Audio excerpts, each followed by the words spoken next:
ደብረታቦር ላይ ብቻ በአንድ ቀን 27 ድሮን ደብረታቦርና ደብረታቦር ዙሪያ ሲጣል ዲያስፖራው ያ ሁሉ ከ20 በላይ በአማራ ስም የተደራጀ ዲያስፖራ በዲሲ ያለ፣ በመላው አሜሪካ ያለ፣ በሎስ አንጀለስ ያለ፣ በካናዳ ያለ፣ በአውሮፓ፣ በጀርመን፣ በጣሊያን፣ በስፔን፣ በስዊድን፣ በፈረንሳይ ያለ እንዴት ወጥቶ ማውገዝ ተሳነው? እንዴት እንግሊዝ ለንደን ላይ ብቻ እንዴት ተጠቂዎችን ይዘው እንዴት ለንደን ላይ ብቻ ይህን ያክል ለ2 ቀን ለ3 ቀን የሆነ ሰላማዊ ሰልፍ ስራቸውን ጥለው እንዴት ለንደን ላይ ብቻ አደረጉ ብለን መጠየቅ አለብን።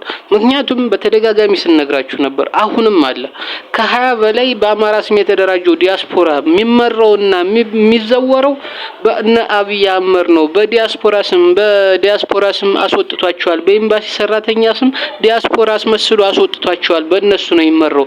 ለዛም ነው የአመራሮች እንደሚያጨቀዩ ብቻ ኮዝ የደረሰባቸውን ተጠቂ የሆኑትን በባነርና በቪዲዮ ይዘው መሞገት ማይችሉት ለአመራራት ተጽዕኖ ፈጣሪ ጋዜጠኛ የሚዲያ አካላት ጋር፣ ጋዜጠኞች ጋር፣ አክቲቪስቶች ጋር፣ ኤምባሲዎች ጋር፣ ፖለቲከኞች ጋር፣ ዋይት ሃውስ ጋር፣ አውሮፓ ዩኒየን ጋር፣ የአውሮፓ ህብረት ጋር ማይሄዱት ተጠቂዎችን በባነርና በቪዲዮ አስይዘው ተጠቂዎችን ይዘው ማይሞግቱት ለዛ ነው። በአብይ አህመድ ስለተጠለፈ ነው ሰላማዊ ሰልፍ የሚያደርጉትና አብይ እንደማጨቂተው የሚወጡት የአብይ ጠላት ለመምሰልና በአማራ ህዝብ ዘንድ ተቀባይነት አግኝቶ ወደ መሪ መጥቶ ዲያስፖራውን ለመበታተን ነው። ከዛም አልፎ ፋኖን ለመበታተን ነው ብለን ስንናገር ነበር።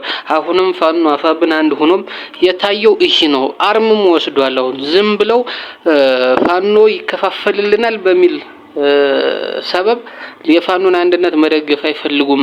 አሁን ፋኖ ሲከፋፈል ድረስ አሁን በዚህ ሰዓት አማራ ፋኖ አፋብንና የለንደን ፋኖ የሚያደርገውን ትግል ለማድረግ አይፈቀድላቸውም። ለምን? አብይ ነው የለንደን ፋኖ ተጠቂዎችን ህፃናት የተገደሉትን ጅምላ ግድሉን ሬሳውን ነው በባነር ይዘው የወጡት። ይሄ አይፈቀድላቸውም። ስለዚህ ሰከን ብለዋል። ለምን? ፋኖ ሲከፋፈል ድረስ።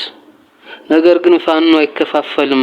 ፋኖ ከመከፋፈሉ በፊት 20 ምናምን ፋኖን ከከፋፈለ የሚከፋፍለው ዲያስፖራ ነው። ከ20 በላይ ተከፋፍሎ የተደራጀው ዲያስፖራ ነው ፋኖን ከከፋፈለው የሚከፋፍለው ከሆነ በኋላ ያ ደግሞ ማይሆን ነገር ነው።